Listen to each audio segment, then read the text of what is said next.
I'm strong in faith. Faith can move mountains. Radio Maria 91.3 FM. The voice of truth. Good morning. Thank you for tuning in to Radio Maria 91.3 FM. It is now time for Side by Side, in a way that is quite different from how men are affected. Moreover, they play a unique role in nation building. So today on this show, we'll give women their rightful place as they will share with us their perspectives on the challenges they face in indigenous communities. We are joined by Faith Nwadishi, the Executive Director, Center for Transparency Advocacy. And I hope, Faith, you don't mind me calling you the Ambassador General of Original Inhabitants Cultural Ambassadors. That's your new title. Good morning, everyone. I'll be so honored to be called that. Thank you.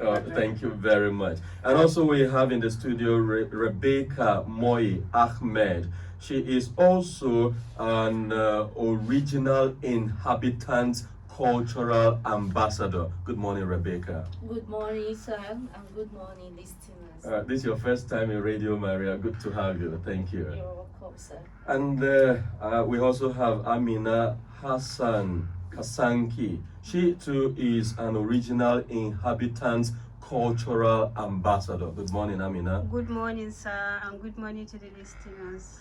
At some point during this show, we will also be speaking with Henshi Zeichibu. She is a member representing persons with disabilities, PWDs, when it comes to dialogue on issues concerning the Original Inhabitants Cultural Ambassadors. We will speak with her via phone. But all of you, good morning again, and thank you for making out time to be with us in the studio. Good morning, sir. Thank you so much. Always. Now, before we get started with challenges confronting women in indigenous communities, let's bring you some side stories. Ijoma, over to you. Father Robert, we followed a number of stories bordering of interest, and here are some of them. Insecurity threat to 2003 elections. 2023 elections. 2023 elections, says ex-army chief Dan Bozua, that's from Punch. And then we have total outbreak loans as Nigerian electricity workers threaten strike. That's from Daily Post. And then NSCDC female squad to secure schools nationwide. That's from Punch. NSCDC female squad to secure schools nationwide, from the Punch newspaper. It's a brilliant story. I think the details are that the Nigerian Security and Civil Defense Corps has declared a state of emergency in schools across the country. This is as it trains a specialized female squad on sustainable measures and strategies to be employed in protecting schools nationwide in its bid to proactively protect Nigeria's educational institutions and cultural security threats. So that's the details to the story. And another one is 45 suspects arrested for internet fraud in Enugu. The news of the arrests of the suspected internet frauds at the Trans-Ekulu area in Enugu State broke on Monday, and then 5 luxury vehicles, several mobile phones, laptops, among other items were recovered from those internet fraudsters. I think that's from the Daily Post. Yeah, you mentioned that. Another is from gunmen kidnapped Nasarawa Information Commissioner. That's 48 hours after killing of school teacher, from Daily Trust. The police force, Nasarawa State Command, has confirmed the adoption of the Commissioner of Information, Culture and Tourism in the state. Mr. Yakubu Lawa. He was kidnapped at his residence in Nasarawa Igon local government area of the state on Monday at about 8:45 p.m. We recall that a school teacher was killed by gunmen only 2 days earlier in the same area of Nasarawa Igom, and the Punch newspaper reports that the adopters made contact demanding 100 million naira from his family. That's sad. And then the governor, Abdullahi Sule of Nasarawa State, yesterday said he did not know that some of his commissioners did not have police escorts attached to them. Wow, that's surprising. And then until the adoption of the Commissioner of Information. Next, on Saturday, 30th of July, Governor Sulu raised alarm that movements of suspects fleeing terrorists from Niger, Zamfara, KB, and Kaduna states were identified in Rugan Juli and Rugan Madak. The case of the kidnapping of the state's commissioner in Nasarawa Igom only adds to the general feeling of insecurity in the state, doesn't it? Wow. KB, Borno, Sokoto, Bayelsa risk flooding in coming days, says Nigerian Meteorological Agency. And the next one, Buhari moves against malaria, names Dangote council chair. It's coming from the Punch newspaper. And then the Federal Capital Territory Administration reinforces security in Abuja, announces joint operation with states. The story comes to us from the Daily Post newspaper. Just some more details to that story. So the Federal Capital Territory Minister, the Mohammed Bello, who made the announcement, also mentioned some ongoing operations aimed at countering insecurity in the FCT. He said, quote, ongoing clearance operations of suspected bandit locations in the hilly, mountainous, and forest locations of the fringes of the FCT. There have also been an upscale in military checkpoints at strategic locations and joint patrol. The G7, that is Benue, Nasarawa, Plateau, Kaduna, Niger, and Kogi states, and the FCT will collaborate in these efforts that the FCT minister spoke about. The next headline, our story, is coming from the Daily Post newspaper, and it says, breaking, ASU meeting with federal government ends in deadlock, strike to continue. Well, you need a few details to that story. The lecturers met yesterday with the Professor Nimi Briggs Committee at the National University Commission in Abuja with high hopes of resolving the impasse.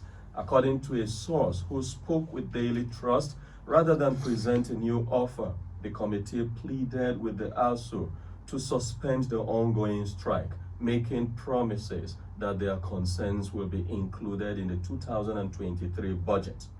Well, it is obvious that the lecturers said no. It looks like it will take more than promises to end the strike action. Another headline from the Daily Trust newspaper, and this one says, gunmen abduct 6 travelers in Kwara. Okay, listeners would want some more information regarding this story. The abduction happened Monday night around 11:15 p.m. on the Oboile Osi Road in Ekiti local government area of Kwara State. A combined team of the state vigilante, soldiers, and police are working hard to rescue the victims. The police public relations officer of the Kwara Command, Ajay Okasomi, SP, confirmed the development, saying 4 of the victims have been rescued. The freed victims were abandoned after an engagement with the rescue team. We just pray our security forces will be able to rescue the remaining 2. So those are some of the stories we have for you, our listeners, today. And thanks, IJ, for the stories. Let's begin to look closer at some of those stories. We'll begin with this one that says, insecurity threat to the 2023 elections, says ex-army chief Dan Bazao. Many of our listeners will remember General Abdul Rahman Dan Bazao, retired, our former chief of army staff and minister of interior. Well, he spoke while delivering a paper titled 2023 Politics, National Security and Nigeria's Stability at the Blueprint newspaper's annual public lecture in Abuja, and that was only yesterday.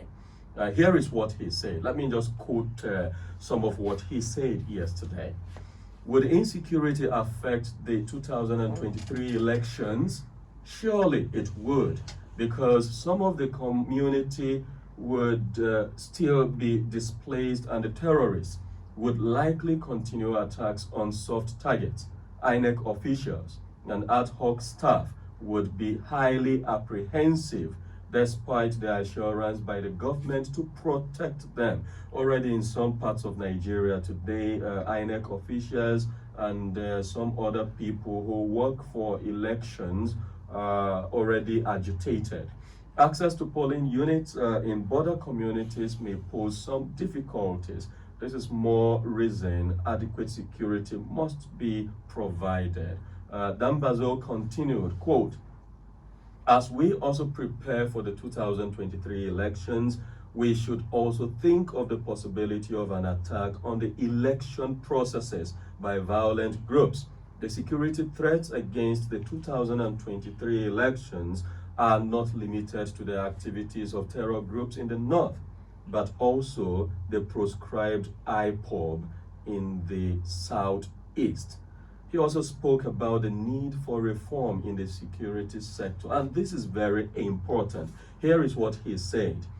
There is a need for reforms, and the reason they are necessary is that there appears to be no synergy among the security operatives in terms of cooperation, coordination, and collaboration while carrying out their activities. Rather, they operate in silos. They hoard information and are reluctant to share intelligence as if they are in competition.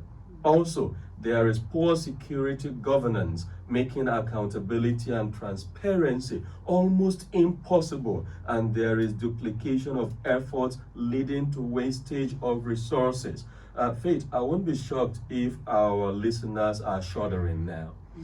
This is coming from someone who has a vantage position to be able to say so much about the reality of the workings, both tactical, operational, strategic operations of our security agencies. And he comes out in the open during a public lecture telling Nigerians that there is no synergy between the security agencies, that there is no collaboration, that they are even reluctant to share intelligence, and there is no transparency, there is no accountability. He was chief of Haba. That's shocking, right? Well, for me, it's not shocking, because the reason why I say it's not shocking, especially as an election observer, we have always said that there is no synergy between the security agencies that work on elections. Now there's the Interagency Security Committee that the INEC chairman chairs and co-chaired by the Inspector General of Police. And over the years, we have gone out to elections and we have seen on the field where the police will be arguing with the army on who should be in charge. I cannot take direction from you. In fact, at the Anambra election, I witnessed firsthand an altercation between the police and the army. And when we had the stakeholders meeting, I asked the Inspector General of Police, who should be in charge? Because elections are civil activities, the police actually should be in charge. So when you go to any meeting or you call a meeting where the security agencies, including correctional officers, immigration, road safety, civil defense, they all come to say the police is in charge. But when you go to the field, it's a different ball game. But I saw that in Osun, this last Osun election, there was a semblance of some kind of collaboration between the different security agencies that started from Ekiti. However, I'm afraid that we will still have the same kind of narrative going into the general election in 2023. Now, let me give you a very typical scenario. You have an election umpire that is not in charge of security. There are so many other stakeholders that are in charge of elections. So you put the security into the hands of the security agencies that are supposed to give intelligence or even share intelligence with the electoral umpire to the protection of the election staff. We have seen there was a time we have lost election ad hoc staff. You know, there was a case in River State some time ago, and some other cases where even election staffs were adopted, you know, and we have security there. We have had situations even whereby you see electoral fraud or things happening on election day. You go to the police and say this, they say no, you're not the one that's supposed. Meanwhile, they are in one cubicle drinking. They're one cubicle drinking and also helping to aid and abet all of those things. So for me, as somebody who is in the electoral circle, in the electoral space and observing elections, I'm not so shocked. For a lot of Nigerians, this may be shocking coming from that. Now, the other aspect of it is that we need to also control the narrative. We see that going into election, this kind of narratives come. I will give you the case of Anambra. When we were preparing to go to Anambra, there were lots of cases. Oh, no referendum, no election. The election was going to be bloody in Anambra. People shouldn't go. My family members asked that I shouldn't go. My program manager, his uncles called and said, how much are you going? Is your office paying you? Is it what? I will give you 2 times that money. Please don't go. But we went to Anambra and we had one of the most peaceful elections we have ever had in this country. So we need to downplay all of those kind of narratives, because for me, what I think that some of these people who have this information do, it's not that we should sweep it under the carpet. Some of this information are very correct, but they help to heighten the fear of people so that people will not come out on election day. And these are the things that contribute to voter apathy. Now I'm hearing that when you hear somebody who is not on the field and following up on this election, and oh, they are going to keep people. I'd rather keep my PVC. I won't come out to vote. But on election day, you see people, you see numbers and everything. Why is it happening like that? And because we want to ensure that this narrative plays out well on election day. You will see, like the 2019 election. Voters were suppressed. Voters were not allowed to even come out to vote in certain places, and that's the new narrative. While the politicians are working hand in hand with the security agencies, we are trying to say let us have a free and fair election. Let people be able to come out to vote. You will see politicians going to people's homes, giving them money and food, and say, the money you are going to collect on election day, stay there, don't come out to vote. And the security agents, they have this intelligence, and they're not going to those communities to say, why are you stopping people from coming out to vote? Instead, they will just put their vehicle there, especially the army. They don't put their vehicle there, intimidating people on election day, instilling fear into people so that people will not come out to vote. To listeners who are listening to me, I'm not saying let us sweep this under the carpet. It's important because of the level of the person that is bringing it out. Remember that we had the same from General Danjuma. Yes. Some time ago, before the 2019 election, we had the same. Yes. We had the same from the late deputy governor of the central bank that died. They went from Southern Kaduna. Melafia. We had the same, all of those, and none of these things are being taken into consideration. It's important the police, who is in charge of the electoral processes when it comes to security, works side by side. But when this synergy is happening at the top, what is happening at below? The reason why that thing is happening below is because most of the people that they send out to election day, they claim to say they have trained them. They don't train them. You just go on election day, pick somebody from the police station and say you have been drafted to so state. Now, this is a general election where election will be happening in all of the states. We should start by now training them, information using the media and different forms of media to let people know, especially security agents, like, as we're talking to citizens, let's also talk to security agents that they need to build synergy, not at the top, but at the bottom. Those colorful, that's what they call them, right? If I'm right. You know some of these things better than us. So the training and the education should go there, because they're the ones who stay at polling units. Yeah. The Inspector General of Police, the Commissioner of Police, the DIG, the DCOs, and you don't see them at polling units. They're only patrolling on election day, but they know what it is. But those people who stay at polling units don't know. So those are the people that we should educate and build that synergy, so that this person will not say, oh, my agency is more superior to us. On election day, it is police that should give order. So civil defense, well, I can say that trend. I saw one story about the females. I think because we're going to talk about women, maybe we should talk about that, because I tell you, we'll come specially to that. Because I love those women. I saw them first time at Oshu, and I really love them. Yes, there are many other things you will love when we get into the meat of the matter. But I just want to listen to Amina. Let me just put this in perspective. Yes. So when the General Dambazao was addressing this gathering, he made the point that our 2023 election is being threatened. So the question is, what are the threats? He said, number one, we have a problem of synergy between the security agencies. And you just painted a clear picture of what that in practical terms means. But there is the other side. He mentioned terrorism, IPOB in the southeast, and other groups that are threats to people. And we are seeing this in a place like Kaduna. When you talk about states that produce electoral votes in this country, Kaduna is one of them. You mentioned Kano, you mentioned Lagos, you mentioned Katsina, you mentioned Kaduna. Now in Kaduna currently, because of the operations of ISWAP, Boko Haram, bandits, Ansaru group, and all other groups that are known and unknown, much territory has been taken over. It was only last week that Governor El Rufai said he wrote a memo or a letter to the president informing him that terrorist groups were forming parallel governments in Kaduna State. Earlier than that, he had also come out to say that some terrorist groups were sacking villages and taking over villages. So there are so many communities, especially the Kujuru part, Kajuru, that have been taken over already by terrorists. What this means is, when it comes to the time for voting, the people who registered and have their polling units around those areas won't be able to vote. And if we don't have this synergy until that time, then it means people won't be able to return to their communities in order to vote. And this will affect them. But Amina, tell us, you are an active citizen and an indigene in the FCT here, and you are a woman.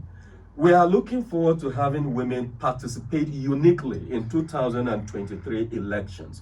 In the FCT, we also have been having some security challenges. We thank God that the tempo or the speed of it is low now.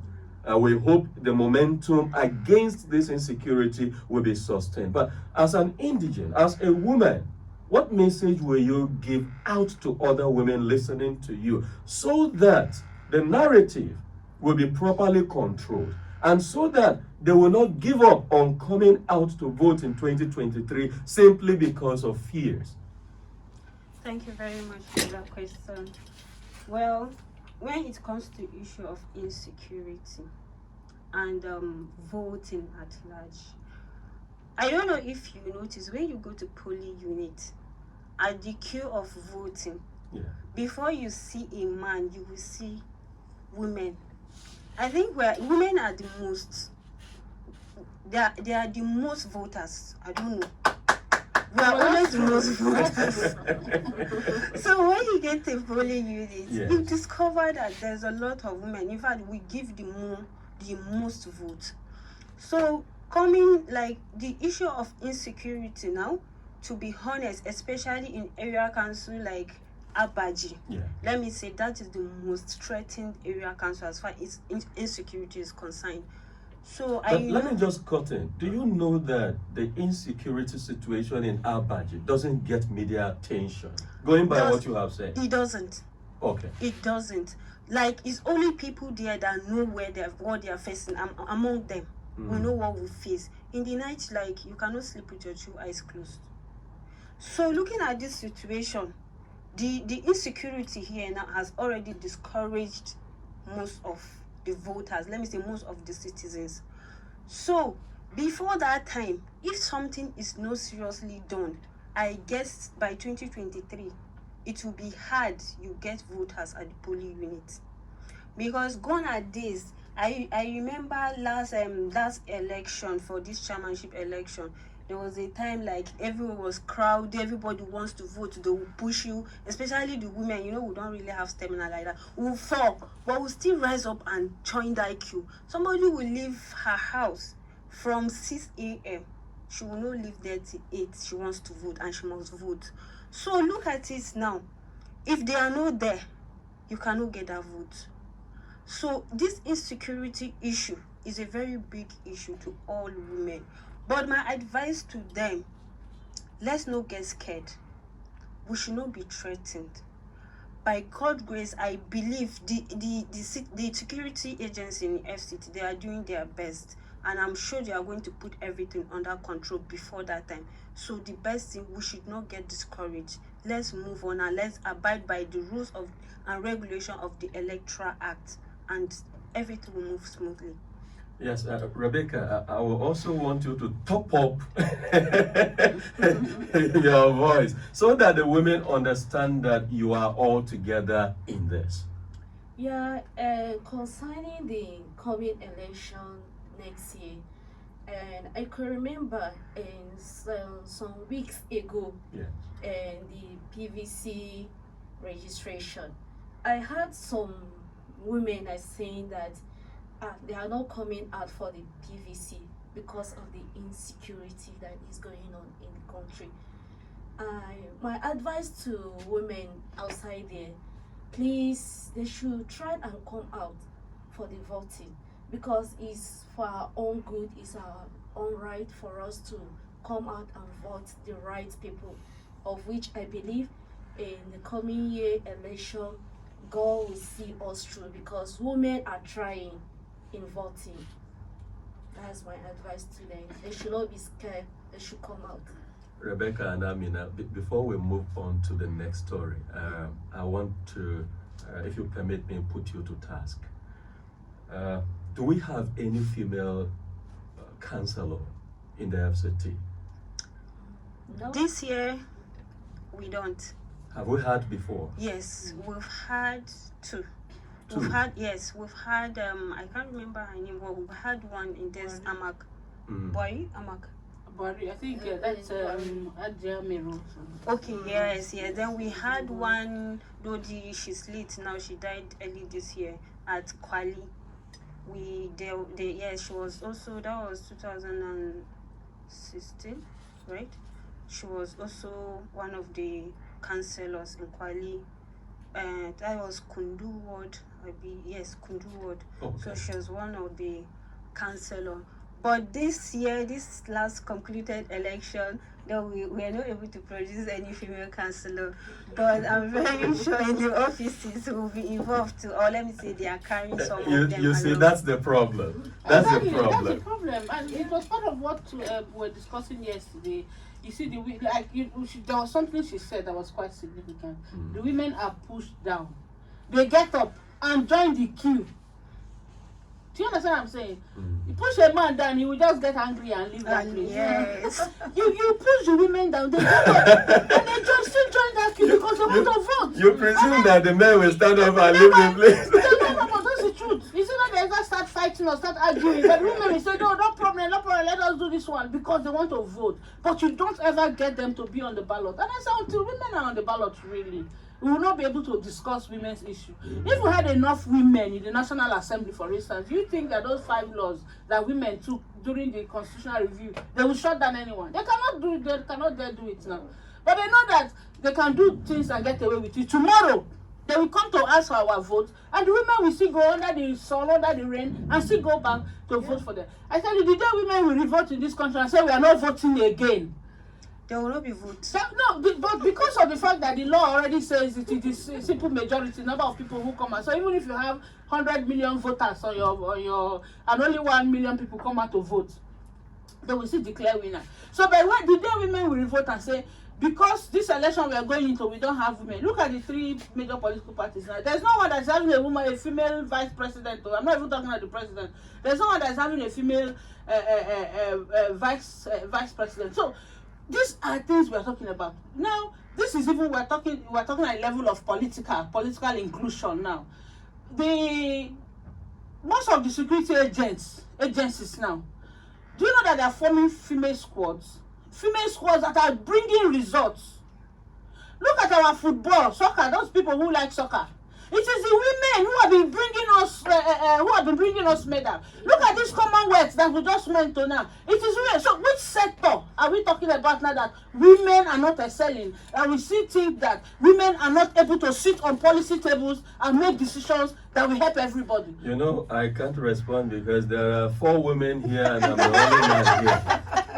So and when you have 4 women and 1 man and the women are talking about revolution, you have to be very careful. That's how we feel when you have 4 men and a woman sitting on a decision-making table. And so I am just going to humbly move forward to the next story, you know.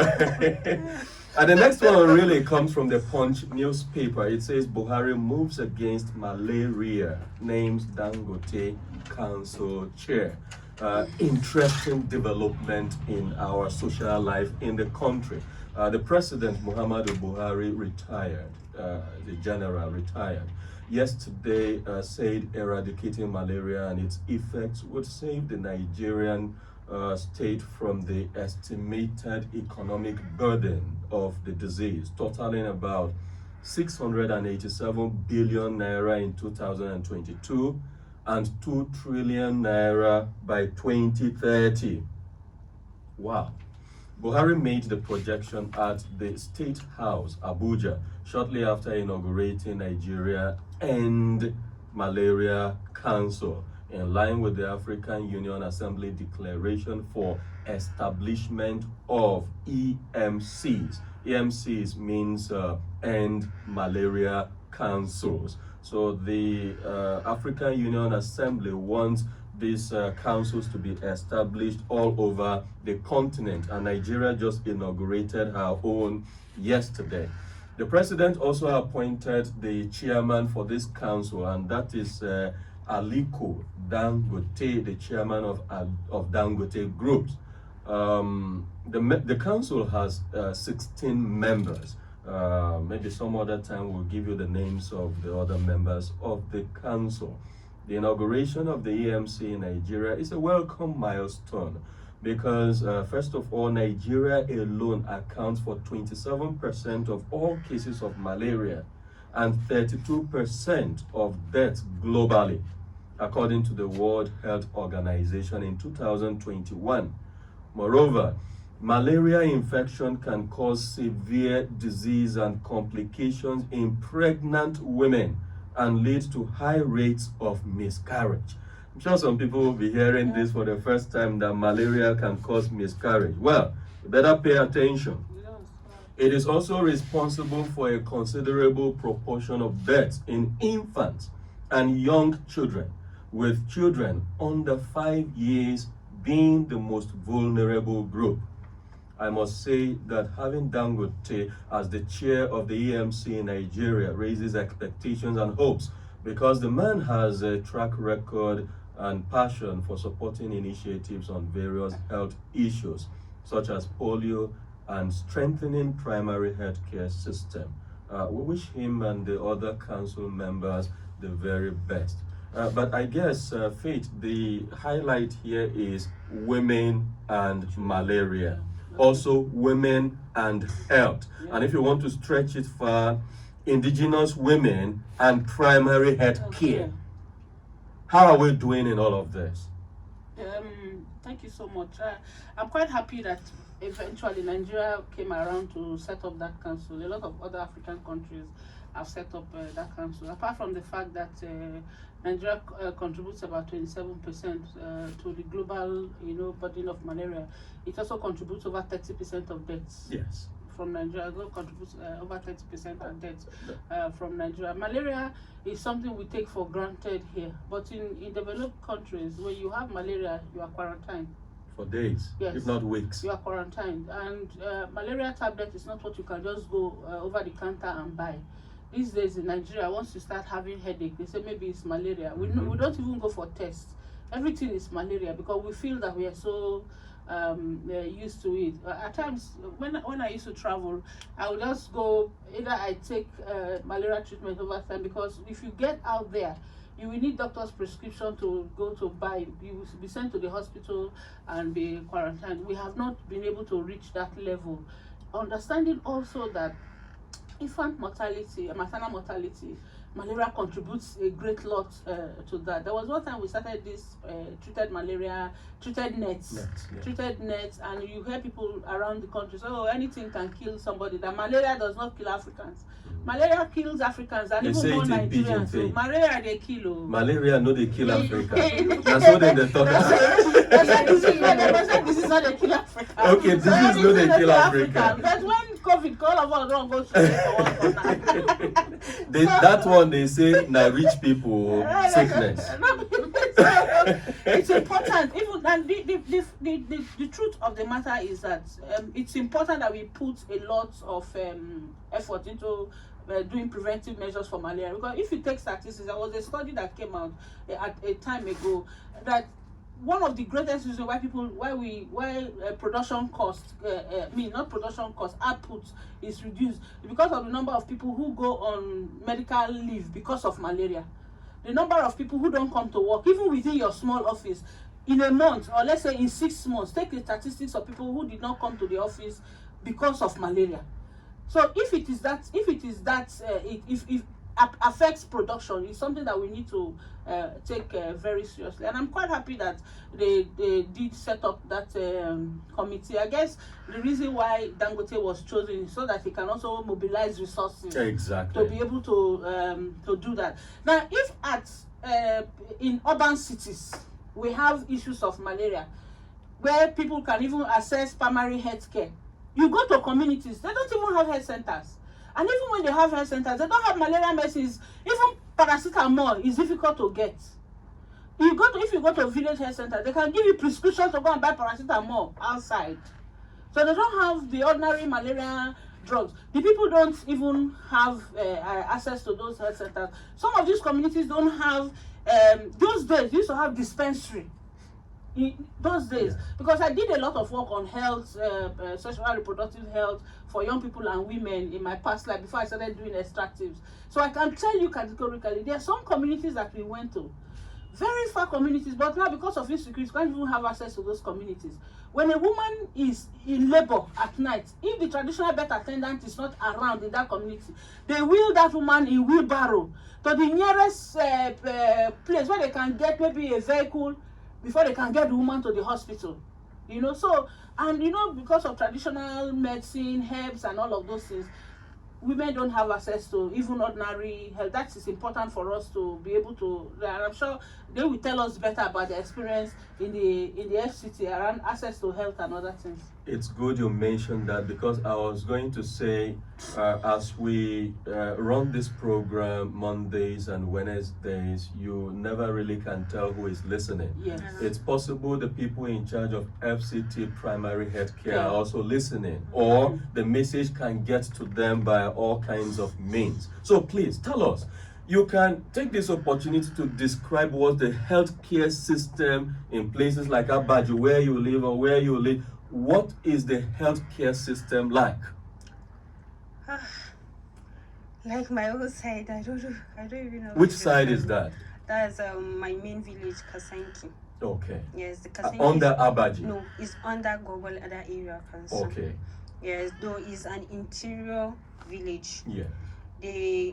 If not for the project of the CSDP, they called it, that place they don't even have healthcare.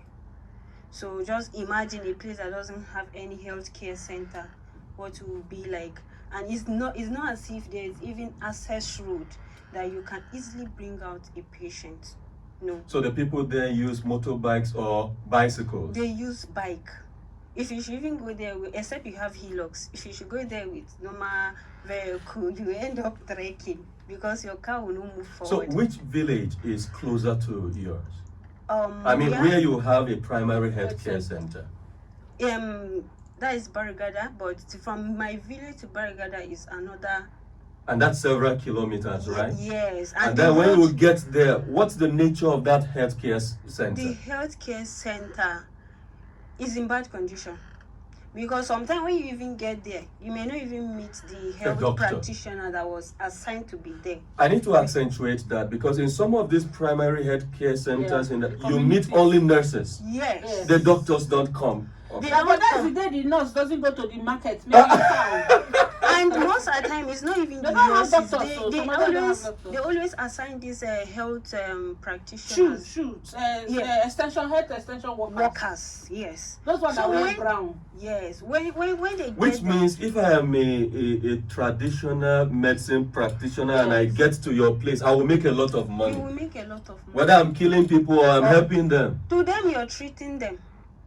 And they are the ones, if you look at these rural areas, they are the ones facing this malaria disease most. They are really in serious problem. But for you to get access to health attention is very difficult. Sometimes, like, if they even look at the stress of transporting that patient down to the city, they'll end up going for local treatment. Yes. And I always notice that this local treatment is doing more harm to the patient, because instead of the person getting treated, you discover that he's moving. Maybe the person is having malaria through, or you don't know because they didn't go through tests. But the time the person start taking this herbal medicine, it will be deviated from another thing. Either you start having is it combustion, or what did they call it? It's another thing entirely, because they don't have that medical attention. Because most times it is one drug that treats everything. Yes. You people are always bringing. What is Bobo Nishe again? It's a herbal concoction. Yes, a herbal concoction. Like, if you have a dictate Bobo Nishe, you swallow it. If you have eye pain, you drink it. If you have eye pain, drink Bobo Nishe. They might tell you it works for about 10 sicknesses. There's all the sickness that kills all. So the important thing, the strategy again that I hope that the Malaria Council will look at, we have some herbal, we cannot wash away or just sweep under the carpet our herbal treatment for malaria, because that is what has been helping us and saying. But we need to be able to train those traditional practitioners on the usage of this. One, they don't have dosage. Yes. They don't have dosage. Even our pharmaceutical council, I have to say this one, now that council do a lot more, because there was a research I was reading recently that says when they tell you that a drug is 50 milligram, in actual fact, if you go and test the drug, that 50 milligram drug in Nigeria may just be like 25 milligram that is inside. But bring the one abroad, you will get close to 40 or 45 milligrams inside. Do you understand? The problem you mentioned is even a lesser one. Let me mention the bigger problem.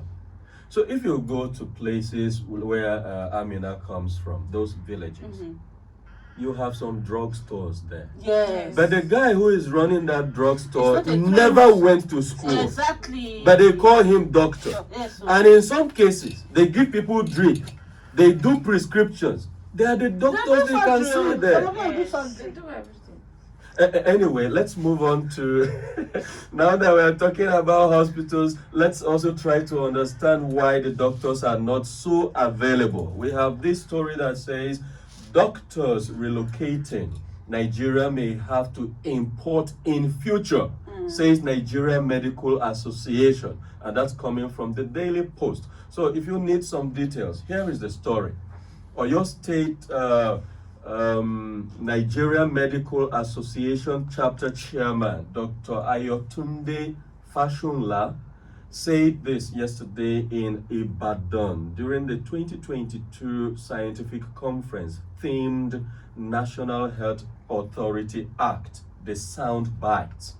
He blamed the situation, that is the brain drain, on the pitiable condition of government-owned hospitals, poor remuneration and allowances. Here is what he said, quote, "There is scarcity of funds to apply for equipment upgrade, manpower development, or even recruitment of new staff. Many of our hospitals are grossly understaffed. Even the process of replacing migrating staff is bogged down by rigid government bureaucracy. It is our plea to the government to commit more funds to the health sector so that the system does not collapse," he said. The NMA complained that the budgetary allocation to the health sector in the 2022 budget was just over 4%. The figure, he noted, fell short of the 15% minimum recommendation of the African Union, AU, at the Abuja Declaration. So in Abuja here, the African Union gathered and said budgetary allocations to health should be a minimum of 15% in Abuja here. Then the whole Nigeria, the budgetary allocation to health is just about 4%. And then we are talking about not having enough funds to employ more doctors. If you go to the National Hospital, if you get there today, you see a doctor, there is a possibility that your next appointment will be in 3 months' time. And that is because you don't have many doctors, but you have more people seeking attention. I was to take somebody to hospital this morning. I called the hospital, Socorro General Hospital, and they advised me, that was around to 8. They told me, sorry, it's like you left late, because before the person will be able to see the doctor, the cow or the cock must have grown teeth. So they advised that the person should leave early morning tomorrow to get to Asokoro General Hospital. Now, what if you had another general hospital in Kabusa, another general hospital in Kiti? It would mean that the people will, but the money is not there. At a time when we are saying there is no money for ASU to call off strike, there. But Rebecca, please tell us, what does the future look like when it comes to health care, having doctors? This thing affects women in a very unique way, doesn't it? Yeah, and concerning most of the hospitals, I think like what you say, if you want to see a doctor, maybe they will book you a month or 2 months before you see a doctor. Most of them will say they are liking doctors or they are on leave and the rest, of which in Nigeria is not supposed to be so, because a lot of patients are outside there that they need attention for the medication aspect, of which if they can at least get more doctors that they can attend to patients in many hospitals. Because I can remember like maybe there are some hospitals that you cannot even go there because of the money. Private hospitals, especially. Private hospitals, because of the charges. But as masses, they should look at that side so that they can be able to improve more doctors in other government hospitals, that they will have more time on the patients, so that with the little that they have, they can be able to attend to them for their own good. Do you know there's something we're not even talking about? When you go to even these general hospitals and so, and you say you are on insurance, before you register, they will ask you, are you paying cash or are you on insurance? If you are on insurance, they will only give you paracetamol. Yeah, it happens. They won't give you the drug that you need. You are on insurance, so they will ask, are you on insurance or this one? So now we are encouraging people, go and do health insurance, so that when you go and do this one, you go to the hospital with the hope that you have insurance. You want to do CS, maybe a woman that is pregnant want to do CS, for instance. It doesn't cover it. It doesn't cover it. So what is insurance for? So if the woman doesn't have money and she gets there, nobody will attend to her. Then you even go to the hospital, there's an emergency, they're telling you, make deposit. Doctors will just be passing you, nurses will start mocking your family and saying you can't even pay for health care. Maybe because you are not able to afford the deposit that they're asking you to do. Some of those run their own private hospitals. You understand? So when we talk about primary health care, that's where your first point of call as a citizen to say this is where you should go to. Some of these, for instance, teaching hospitals or even general hospitals is where you should have doctors. I have a colleague in the office who had an accident some time ago, and then we took her to Maitama General Hospital. They referred us to National Hospital. You know, but I must thank those people at Maitama Hospital who gave her some first aid. Because by the time we got to National Hospital, it took them almost 5 hours before they even started attending to her. You know, and then after that, she spent about 1 month in the hospital, and then she was assigned to a particular doctor. If you are giving the one you are even talking about, you give an appointment, the person say come in 3 months, and you go. What if the doctor is not there? You have to go and book another appointment. It happens. That's what we're saying. So Nigeria has become a country where you import everything. Like the report said, when you had that report and say very soon we'll soon start importing doctors. So we import toothpick, we import gari. You see, people now import gari from China. People now import tomato paste from China. Gari that we can do in our own backyard. There's no part of Nigeria that you will go and plant cassava that you will not be able to process your own gari. Now we now have packaged gari that they bring. Even you up to Jabu gari now, they bring it from China. How about kuli kuli? Do you know kuli kuli first? Because I know kuli kuli. You are a big woman. So let me ask whether you know I know kuli kuli. I know how to do it and extract the oil. Do you know that my people now do kuli kuli, package it, and they call it K-chips? but that's coming from us. And then they import it into Nigeria. Oh my God. Anyway, we'll take a short break, and when we come back, we'll begin our discussion on challenges confronting women in indigenous communities. Please do not change the dial. Thanks for staying tuned to Radio Maria 91.3 FM. You have been listening to Side by Side, and now we shall begin our discussion on challenges confronting women in indigenous communities. Again, our guests in the studio are Faith Nwadishi. We also have Amina Hassan. Also, Rebecca is here. Rebecca. Yes, sir. You're worried about the health system in this country. I'm also worried. But let us talk some other things that won't worry you too much. Yes, sir. So, Faith and Amina, your names are everywhere in the national dailies today, and for good reasons. The Sun newspaper has this story: group advocates kick up grants for FCT women. Vanguard has a variant of the same story. It says groups raises alarm over rising poverty amongst FCT indigents. And NNN, which is an online media news portal, has this one that says group advocates kick up grants for FCT women. And in all of those stories, you are there. So congratulations for the work you are doing. The news is out there. And thanks to the media too. Yes.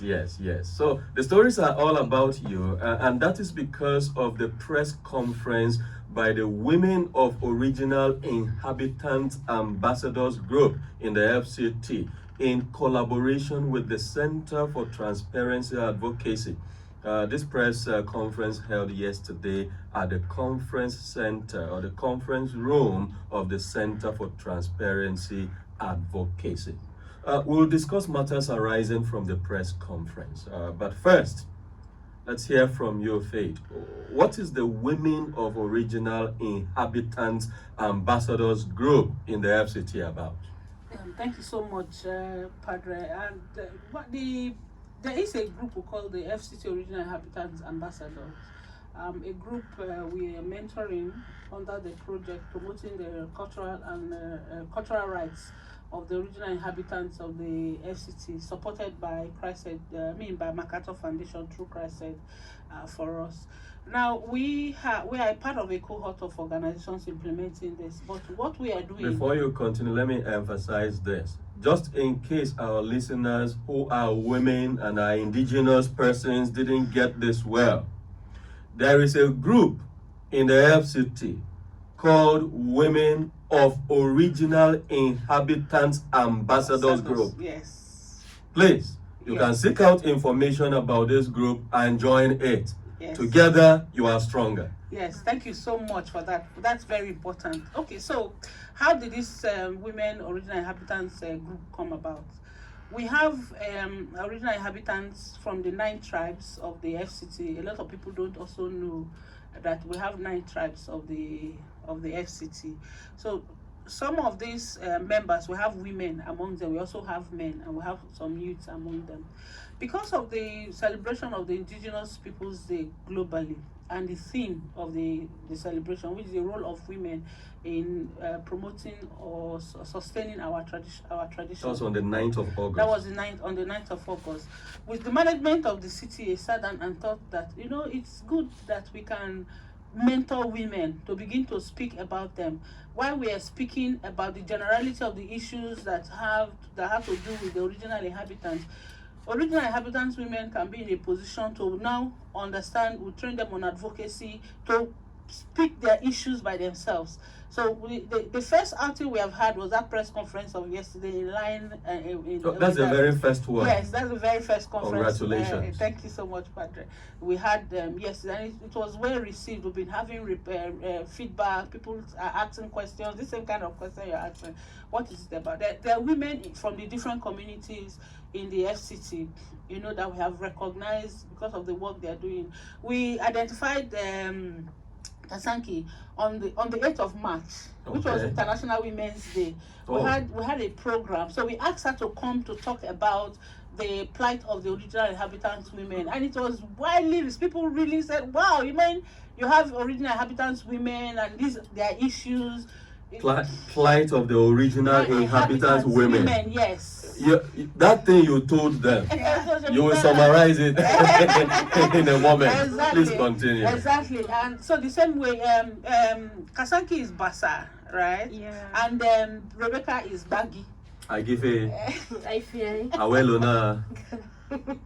You have to greet me in my own dialect too. You have to teach him. I will learn, don't worry. Right. So we decided to now build the capacity of the original ambassadors within their communities. So, the project is a funded project that will end, but for sustainability's sake, they will have to continue the struggle. They will have to continue the conversation, but they need to have the skills to engage, to have all of that. And so far we have trained them on advocacy. We have also trained them on the use of theater for development as an advocacy tool. So that's how the women ambassadors group is. We're still at conceptualizing it, supporting them. And you can say, I wish Henshi is here with us. She's quite passionate about it. She's a person living with disability, and she's from Kwali. So I'm so proud of them. When I go out with them, the way they speak, they're taking up their issues by themselves. I'm just at the background, urging them on, mentoring them. Because when you have people speak about their issues, I cannot speak about their issue as much as they can speak about. I can speak about my own, because for over the years I have also come from a background of speaking and trying to push my people's issue onto the front line, and I align with that. But there's no way I can speak about it like they have to speak about. So we need to build the capacity of women to be able to sustain that struggle. You just heard from her how women come out to vote. That is one aspect of it. That's one aspect of political power and all of that. No, understanding that they have to come to vote is one. But they're taking that conversation further to say, we have the numbers. This is how we negotiate. We're still going to train them on negotiation skills. We're still going to train them. That's another training that will come up later on negotiation skills. Not just negotiating on for this for women, but for the entire ambassadors group, negotiating good contracts. Like I told you, there is this community development agreement that they signed, and that's part of the acts that we did yesterday from that press conference, is to ensure that when communities set up the negotiations committees, women have to be part of that committee. So we need to build the capacity of women to be ready to take those positions. It's not one thing to say put women there and you have not built their capacity to be able to fill that position. When the position comes and they give them, you know, so you put women, they're not performing. You say, but we have given women a chance, so we want to build the capacity of women so that the women that you put in those positions are ready. So when they enter there, they're not working, they are ready and they are running. Now, Amina is going to talk to us about all the issues. You've been mentioning issues. You know, in Nigeria we say issues are littered everywhere. Everywhere. You know, but you will bring them all together so that we can have a proper view of them. In the press statement which you signed, Faith, it is noted that even though women play important roles in the preservation of the different aspects of people's culture, they are, quote, the most marginalized and discriminated against. Elsewhere in the same statement, it is said, quote, for decades, the OIs, that is the original inhabitants of the FCT, have faced several forms of infringement on their fundamental rights, and women face double these challenges. So let's talk about the marginalization, discrimination, challenges, issues, whatever you call it, that women face doubly. Amina, please blow the trumpet. I will definitely do that. Well, women in FCT, we the original inhabitants of FCT, just from what you quoted now, we face double of any issue here. For instance, discrimination. Yes, discrimination. Let me take that of politics first. I mentioned earlier, women mostly we participate in politics, but at the end of the day, we are left behind. Are you a registered member of a political party? Yes. Which political? No, let me not put you. The fact that she's a registered member is, I think, that's being politically aware. Good. Yes. So just so that people understand, you know what you're talking about. Yes, we're left behind.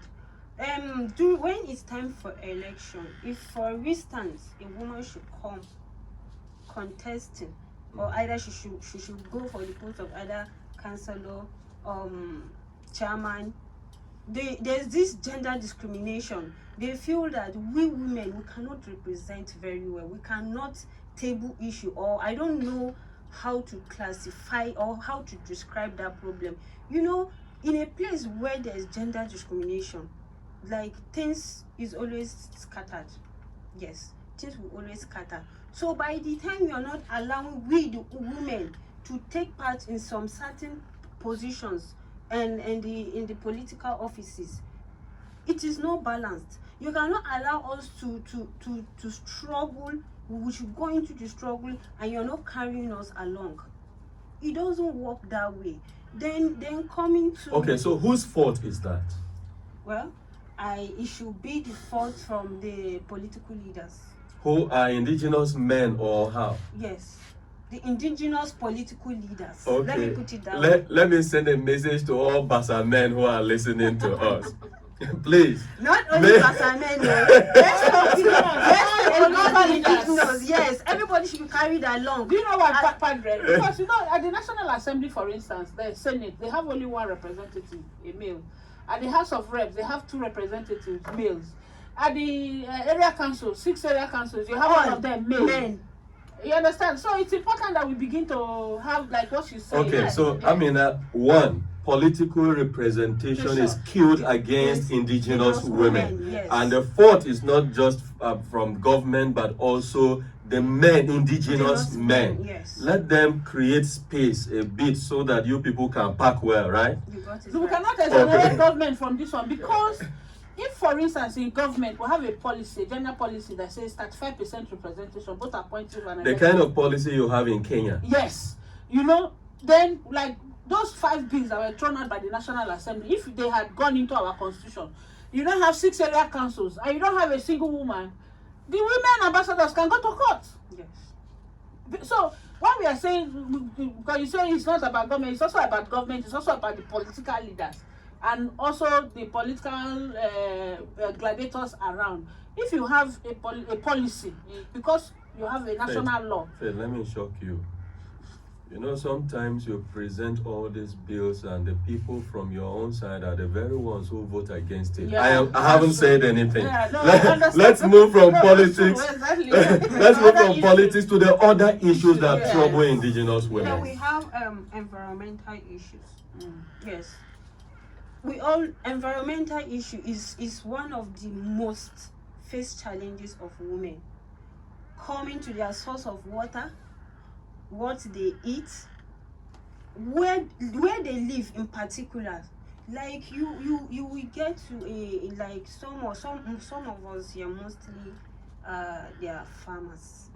So when you get to some of their places, you discover that the environment they are living in is in bad condition. So if I remember, I was heading for a program one certain time, and I think it was rain. So I was like, okay, let me just find somewhere to. In fact, at the end of the day, I was like, I would rather even stay on the rain so that the rain will beat me than inside that place. Because it was as good as being beaten by the rain there too. The roof there, like you will not even just know how they managed to survive. And when I even got there, the woman that even offered me a seat to sit, the man in the house was not there. He wasn't. Maybe he would have been somewhere. He's having good shelter at that moment, at that weather. But the woman away from his house. Yes, away from his house. I mean, how can someone be away and still be having good shelter? No, maybe where he put his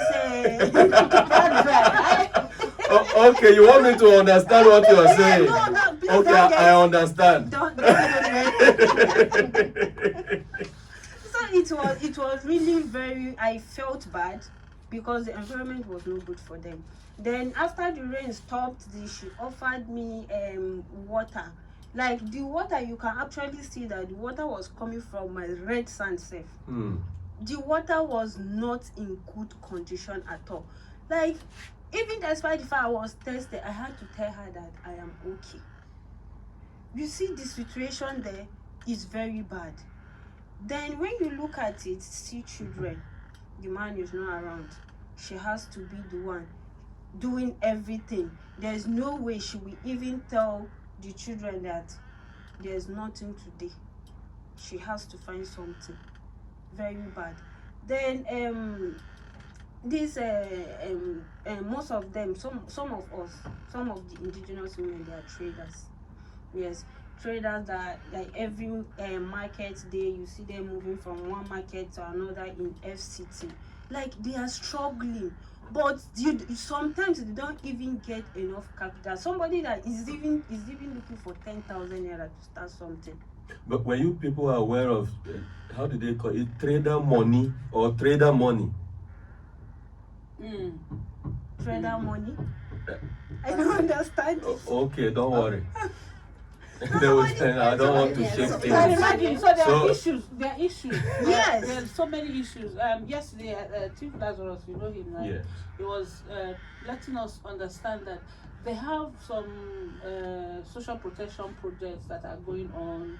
You know, you identify people, young people, women, to say they are going to benefit from that.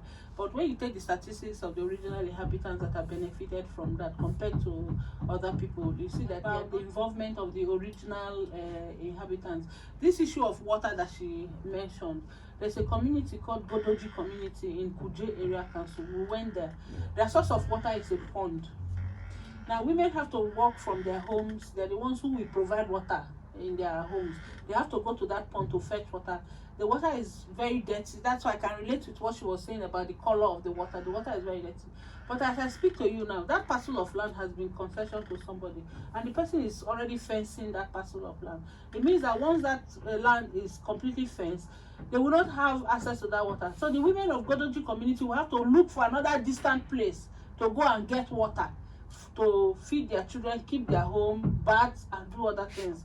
That is just a pond. Some of us who grew up in the village, when in those days we used to have those kind of ponds. You know, that's where they go to fetch water.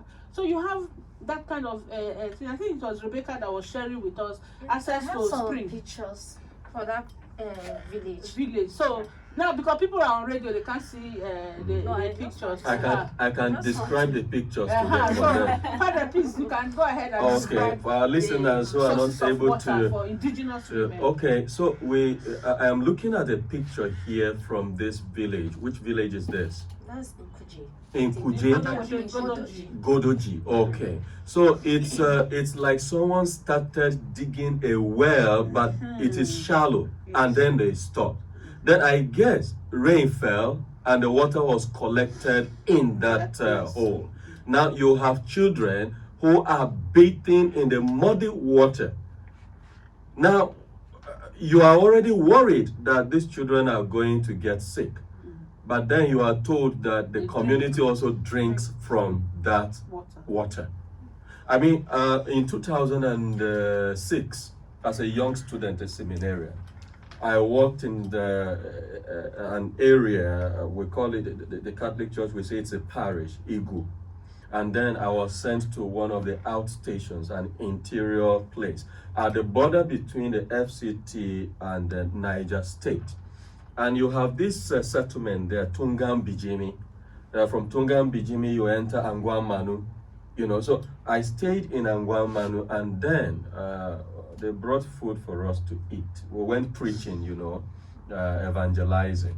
They brought food for us to eat, and then everybody would gather round the trail. There was rice. So we gathered round and we were eating. And now it was time for us to drink water. So they brought water in a calabash. Now, when they brought the water, someone collected and drank first. When he finished, he handed over to me, and I also drank from it. Now, you know, people will not appreciate what these people go through until they live with them. Yes. And this is what I saw when I was to take this water.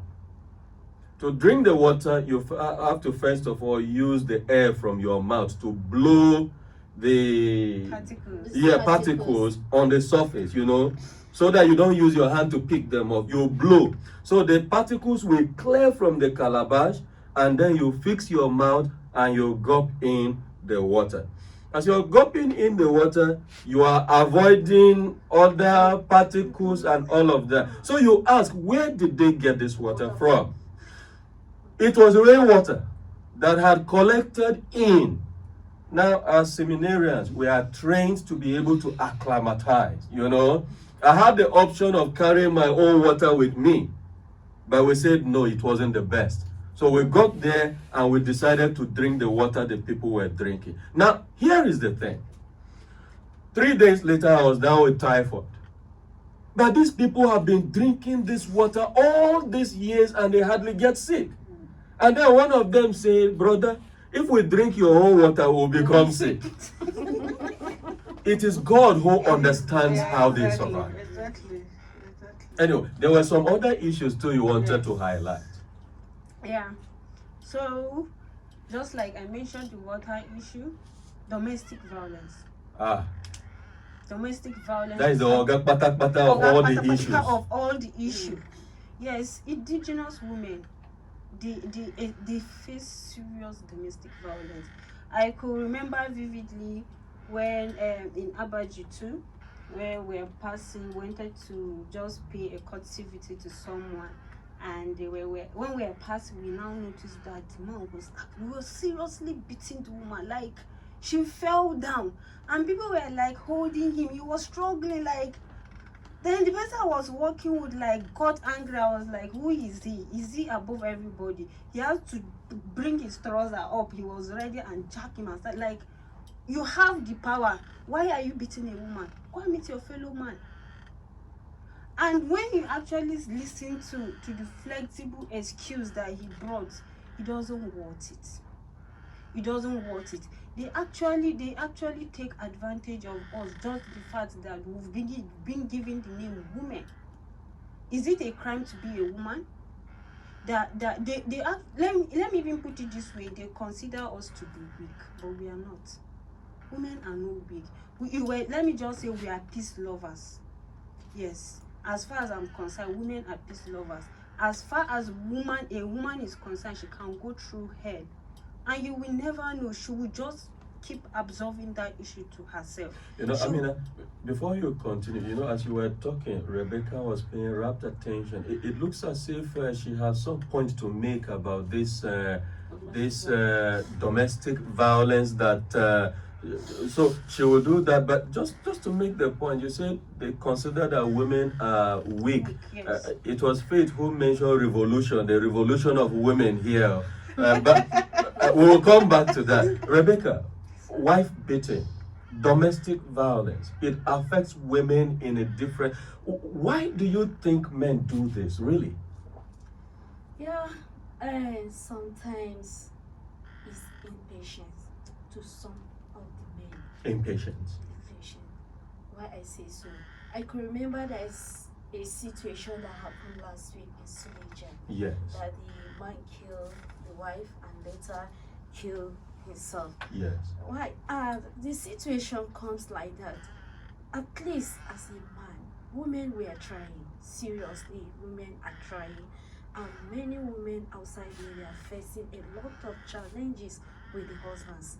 Because women, we can go to any land to see how we'll fix things in the home, and to take good care of the children. Even the husband did not provide. Women, we are in good of doing that.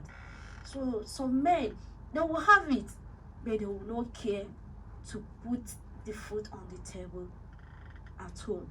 And the little that the woman will do, still you won't appreciate. You will not appreciate. And on top of that, violence. Beating. Maybe a day that she didn't do it, it will be an issue. And it will reach by beating.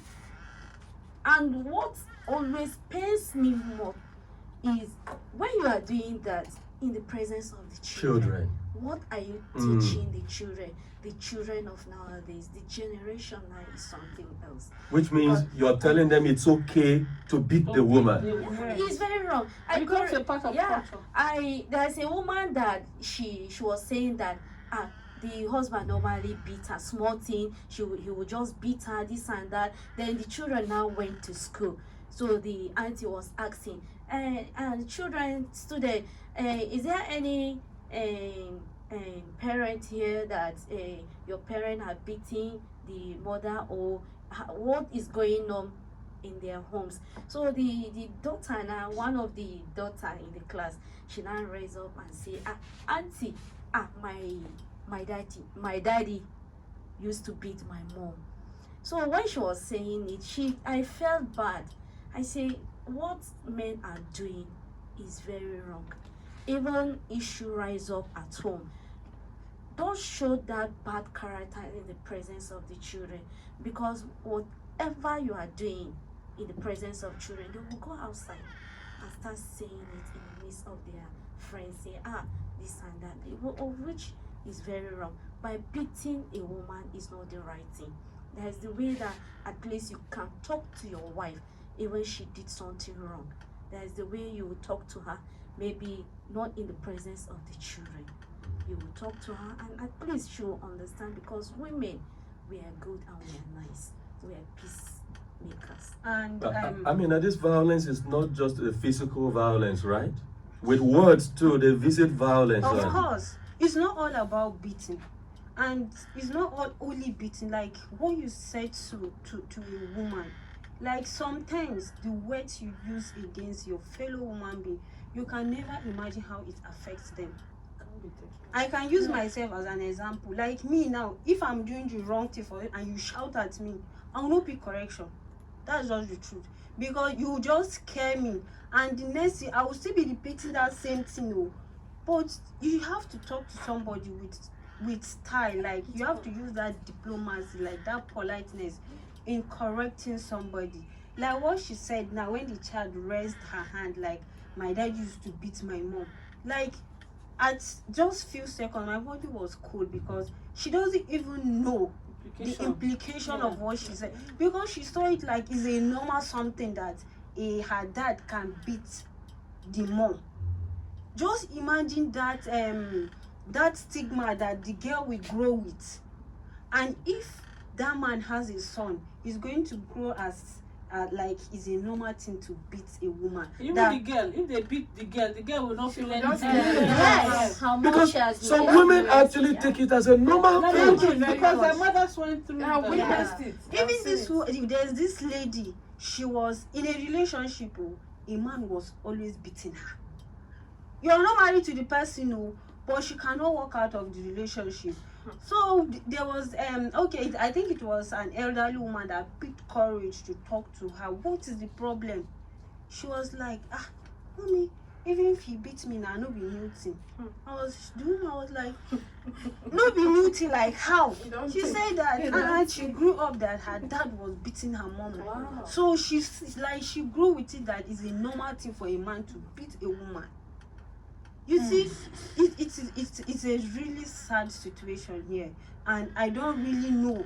And let me just use this medium to talk to some of the men. No matter what, we women sometimes we're like babies.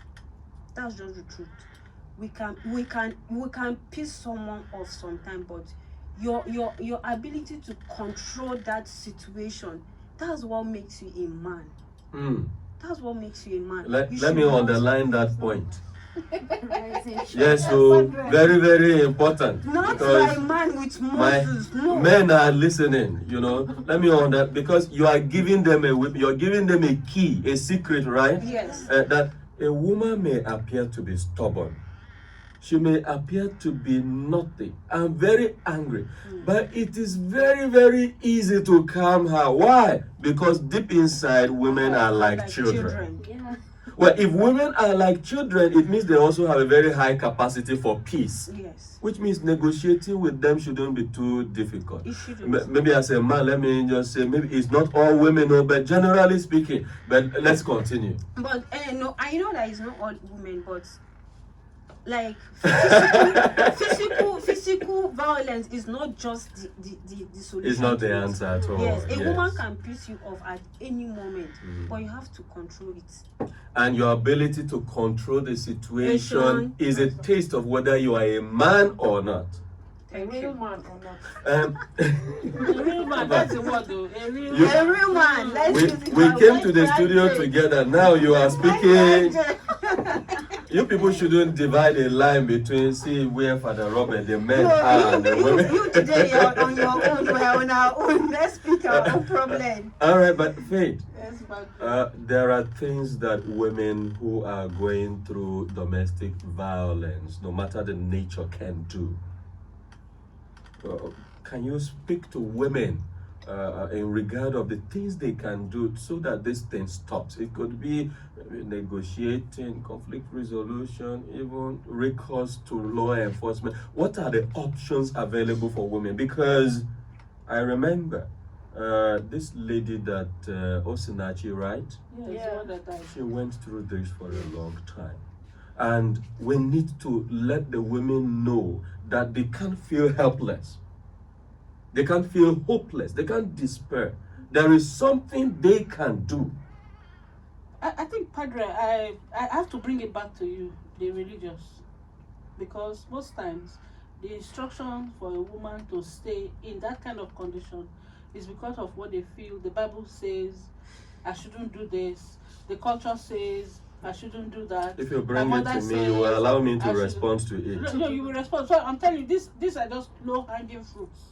Women go to church, to mosques, they read religious texts, and they are told that you have to be submissive to your husband, without looking at the other aspect of the religious text that says that the man is the head, but you have to treat the body of the woman that is your body like your body, because you won't want pain to be inflicted on you. So there's no way.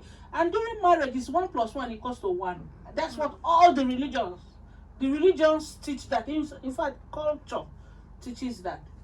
So we need to take it back to that first point of orientation. We're just talking about the kind of examples that are laid in the home.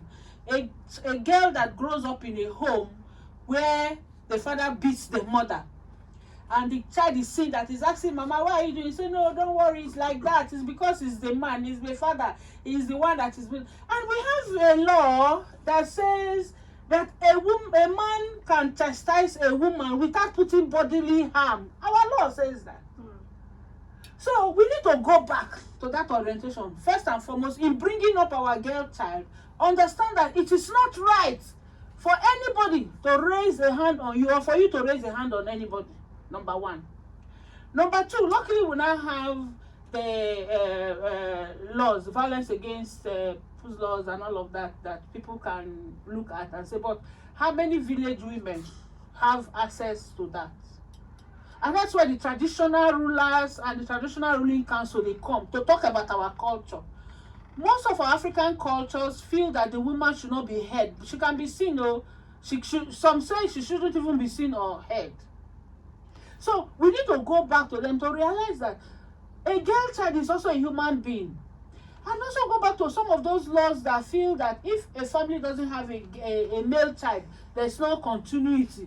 For people, everybody, both those that know Okonjo well and those that don't know her, are claiming her to be her family member, their family member now. Because, number one, they forget that she's a woman. They forget that the day she was born, they did not receive her the way they would have received her brother. So, we need to go back to that orientation. Number two, or number three, is that women should begin to have some kind of collaboration, speak to each other. If you are having a problem, you come to a home, you see a woman with a black eye. What happened to you? You say, no, I fell down. Is it your eye that you fell on your eye? Because when you speak out, a problem shared is half solved. That's number one. And then we can build that support base. Yes. You have also in the FCT, for instance, you have a response desk. If you go to, I think, area 10, that's area that is near UTC. People know UTC more. Cyprian Ekwensi Center. Yes. There's a response center that you can go there and report domestic violence, even when you have female maids in the house and they are maltreated. You can take it there. And they even have shelters where they give to women. It is not the end of the road. It is not the end of the road. And you should not endure that kind of a thing, because one, it will affect your mental health, it will affect your physical health, it will also affect your spiritual health. And then the children you are trying to say, oh, I don't want to go so that my village people will not say that my marriage has failed. We have cases of women that their family members sent back, saying, no, go back to that family. Then they came back with the corpse. Is it a dead woman that will continue the legacy of a family, or the one that is alive and doing well? So please, women, God has created us, and I keep saying, though they say we are the weaker sex, we are not actually the weaker sex, because if you look at from creation, the material that God used to create woman is reinforced material, like the dogs that He used to create man. Oh, I'm a civil engineer, I can tell you. Because if you have a defect in the property, if you want to correct that defect, you don't use the same material of tensile strength of that property. You use a material of a higher tensile strength to correct that property, because God has said we are the helpmate. You can only be helpmate to put somebody you are stronger than. If you go and help somebody that is stronger than, he will crush you. Yeah. Even on the structure. No, wow. Even on the structure. I will leave this studio for you people today. We're not speaking the truth. Yeah. No, I appreciate what you're saying. I just say that in jest. You understand what I'm saying? So if we understand that, we are weaker to the extent of the fact that we can take in so many things. I tell you, I'll just end it on this note. The things that women can take, men cannot take it too. Let's take the issue of polygamy, for instance. A woman will be in a home. A man is married 4 wives, 10 wives. And the woman is struggling on how to make ends meet for herself and her children. And even for the man. And that same man knows that this woman is my 10th wife. Since her brother that has not been introduced to him as the brother of the woman, hold the woman's hand, the man's day is finished. The man can have an emotional breakdown. But this is the same woman that you're having in the home. Because of time, there's one aspect of, there was something we talked about, spiritual violence, when we talked about it. Of course. And all of that. The Gariki chiefdom, for instance. Yeah. There's a place we all know as Apo Hills. Yes. But in actual fact, that place is supposed to be called Gariki Hills. That was the original abode of the Gariki people. There's a hill there around the Apo legislative quarters that 16 of the chiefs of Gariki kingdom have been buried. They are buried on that hill. The 18th chief of Gariki is the one that is ruling now. The 17th chief has died, and they have not been given access to go and lay the remains. Why the other 16 are there? They have not been given them access to go and lay the remains of the 17th king there. It is men that carry that out. You can imagine that a man, maybe let's say the one that is the responsibility of the person to say, it is your responsibility to make sure that they lay this man there, and you have not done it. Do you know the psychological pain that the man will come to inflict on his wife in the house? Because he has not been able to fulfill his traditional rights. The easiest person he will transfer that pain to, the first person is the wife in the house. So while the man is suffering from the pain of not allowing him to carry out his traditional rights, he's bringing it. Let's assume if the woman is a Christian or anything, you are coming to talk, the man will shut you down. He may even tell you not to go out. You're not going to, because of his own. He has, when you have deprived that man of fulfilling his spiritual responsibility. Because also, people are not talking about the issue of spiritual abuse. There's spiritual violence. Yeah. There's spiritual abuse. And that is where it comes from. So the woman is trying to please the man. Anything the woman says, the man is not happy about it.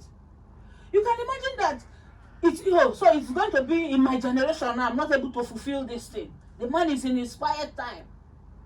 Let's assume that man was a warrior, maybe recognized as a warrior in his community. He has to do that. And what is the excuse that government is giving that the people should not do that? That because of insecurity, the people should not do a procession to that place.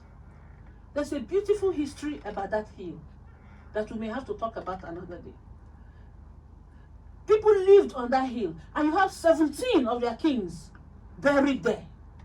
And you say they cannot have access to it? We have development going on, Padre. When you talk to people about Abuja, they say Abuja is a beautiful city.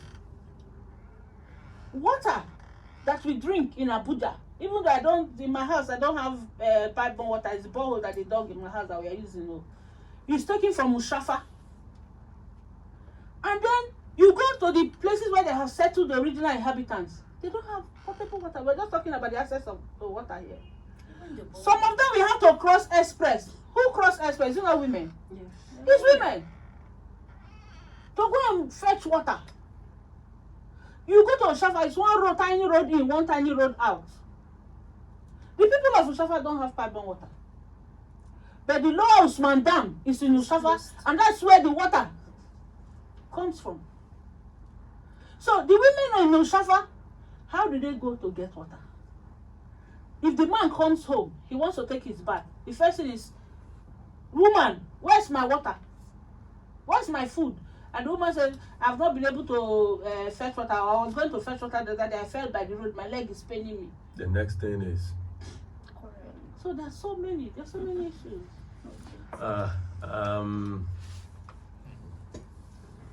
Fellow men. Fellow humans. Let me write a letter. Thank you, Padre. Dear men, appeal for calm and how do I say it now? And collaboration with and women. Collaboration with so because you cannot be to fetch water, you fetch the water. Women. All right, let us bring in our listeners so that they can also be part of this conversation. You can reach us on 081 084 47518. 081 084 47518. Afternoon, sir. Please tell us your name and where you're calling from.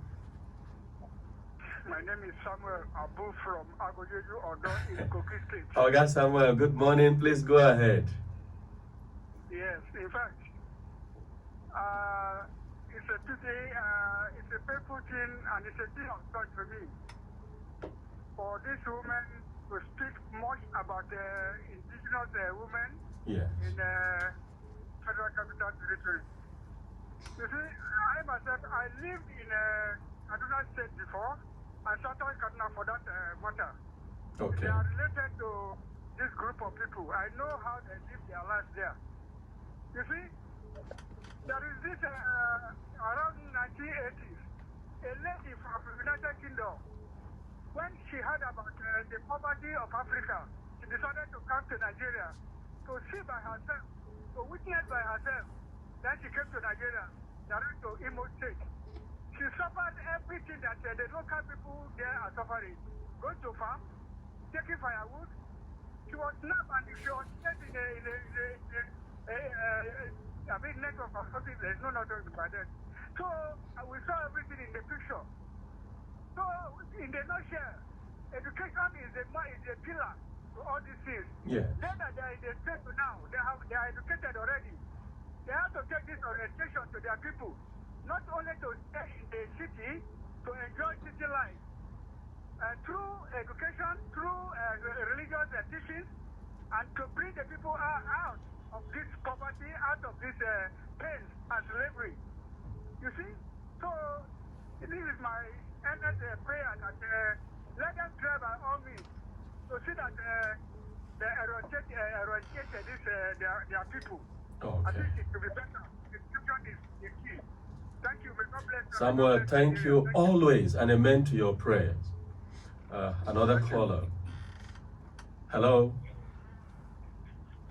Hello. Good morning. Good morning. Your name and where you're calling from, please. Comrade, you calling from Okay. One of your callers talking about one thing said, men are not being fair in terms of politics. Yes. Hello. Yeah, please go ahead. We are listening. Just exactly. Go ahead. The truth of the matter is that in FCC here, we are very fair and we are very transparent, especially when it comes to leadership. And that is how the former Ahmad chairman, Ambassador Esther Houghton, came on board. Chairman of Ahmad Abuja Municipal. Yes. So the issue of gender-based equality or whatever, I think FCC is among the best. Among the best by no women. Okay. The presenter didn't mention that. Maybe she forgot or something. Councilorship also in Ahmad here. We also have councilors like Mrs. Helene Dabo, the former honorable, and we also many of them. Yes. And can you also help us push some more women in 2023? Pushing our women around in everything we do. So thank you very much. Did you hear what I said? Hello. I said, will you continue to support women so that they can go higher up the ladder? Oh, I think we lost him. All right, but we have another caller. Hello. Hello. Good morning. Good morning. Good morning, ma. This is Henshi Zaichibu, the ambassador representing persons with Good. Let me apologize. We were trying to reach you, but we have some technical challenges here. We introduced you as part of the program, but please go ahead. You have the time. I supposed to be in the studio this morning, but Yes. actually something took me away. Okay. And I want to speak for persons with disability in FCC, Good. especially women. Can you hear me? Yeah, of course, clearly. Go ahead. Okay. We have been marginalized as an indigent of the FCC. When we talk of marginalization, able bodies has been facing a lot of challenges. How much more of persons with disability? Which is to say, we face more than the men. Okay. We, the indigenous women, have been denied of so many rights, like education, scholarship, job opportunities. Even we have traders among indigenous women in FCC. Some are farmers, but due to the negligence, they have not given us proper attention as persons with disability. When I talk of jobs, there are some places you apply for job. Probably they may call you for interview. You will pass. But later, the information you get from them, they will begin to ask some rhetorical questions like, how can you do it? Because you are persons with disability, your leg is like that. But we are talented also. Yes. So many of us are graduates, but there's no job. We have so many people in different fields. So we want government to please actualize the rights of persons with disability in Nigeria, especially for the indigent. Yes. We also have some people that are zealous to further their education, but we don't have the means to further our education. Why? Because some lecture halls are not even accessible. Some lecture halls are inaccessible because the way the structure is being made, they are not just easy for us. Sir, can you hear me? Yes, I'm hearing you. Please go ahead. Take for instance, person that is paralyzed or crippled, and you ask such person to go to upstairs for lecture. How does that work? It will work because they did not put ramp. The movement is not always easy. It's difficult. We don't have access to some offices because of some challenges like that. So, for the coming of S and CCA and Makatu in collaboration with Makatu Foundation, we know that this project is really, really having us in mind as persons with disability, especially women with disability. So, if government can do more to carry out persons with disability in FCC or to legalize their rights, protect us from all being violated, things will be better for us. Of course. And we also have people that have acquired their skills. Some are tailors, some are hairdressers, but they don't have the means. So please, we want government to pay attention for persons with disability, especially the indigent. Yes. We, the indigenous ones, we see roaming about begging as taboo, as an abomination. So we don't do that. We sit at home. So this thing has deprived us from many things because they didn't see us littering their way. So they did not pay attention to the indigenous ones, which is not good. So they should please help us and put us in their skin. We will feel free. Thank you, sir. God bless you. Thank you very much. Once again, I'm Enshi Zechibu, the ambassador for persons with disability in FCC. Of course, and we are always proud of you, Henshi. Well done, Henshi. Thank you. Thank you very much. Madam there? Yes, she's here. I'm here.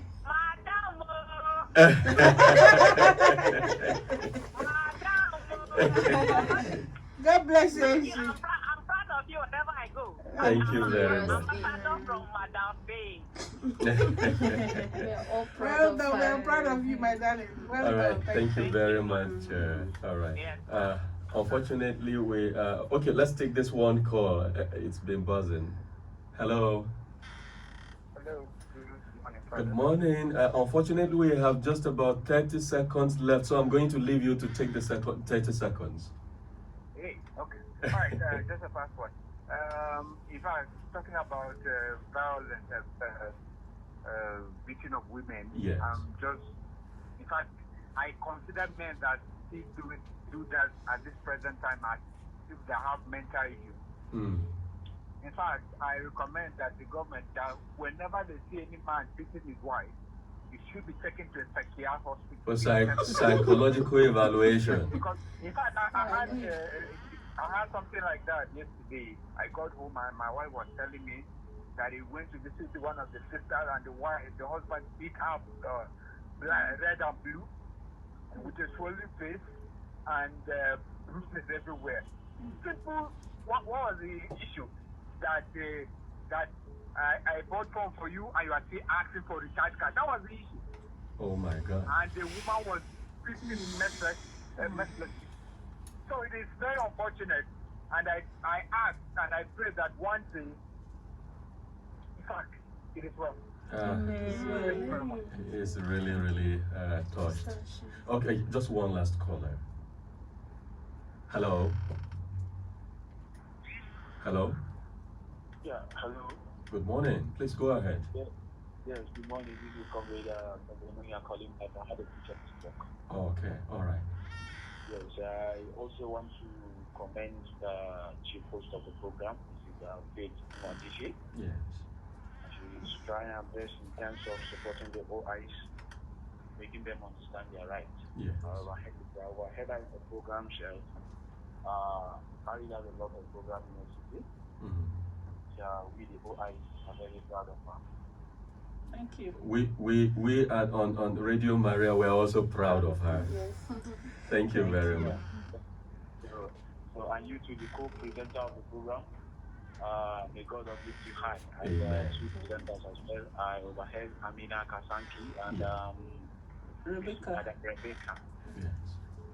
They are all doing well. Thank you very much. Thank you very much. God bless you. Unfortunately, that's the much we can take. So, 2 seconds, each person is going to say their last highs and then we wrap up.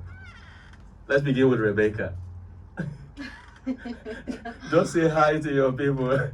I'm saying hi to my OIs, the original inhabitants. We appreciate you all. And we are so much grateful for the privilege that the CTA has given unto us, and especially our director. Indeed, she's trying her best. That is Faith Mwandishi. Mm-hmm. All right. Amina? Thank you very much. Well, my sincere appreciation goes to God Almighty first, and secondly to our director, Mrs. Faith. She has done a lot. She has done a lot. We can't appreciate her enough, because we can only follow up with prayers for the courage she has given us to even come out and table our problem. We really appreciate, and I hope and pray that with this ambassador group being formed, many of the OI women will come on board. Let's work together and see how we move forward. Amen. Thank you for that. I think all the appreciations actually go to Radio Maria for giving us this time, and to you, Padre, and your team. Thank you so much for helping us to amplify all of this and putting it out in this space. Thank you. We are the ones to be grateful. All right. Thanks, Ojoma. The first time we're having a female. You should have one female. We have them. Okay. Well, thanks for coming in, Faith Mwandishi, Executive Director, Center for Transparency Advocacy, Amina Hassanki. She is also an original inhabitant in the FCT here and a cultural ambassador for the original inhabitants. Also, Rebecca. Rebecca, I'm not able to pronounce the other name. Where can you put me through? Okay, Rebecca Moi Ahmed. Good. Let me just say Rebecca Ahmed, right? Yes. All right. Thanks for coming into the studio. She's also an OI ambassador. And our listeners, thank you for joining us on the program. The next edition of Side by Side will come your way Monday, the 21st of August at 10 a.m. Until then, keep listening to Radio Maria 91.3 FM. I am Reverend Father Robert Achiaga. And I am Ijoma Owuni. God bless you.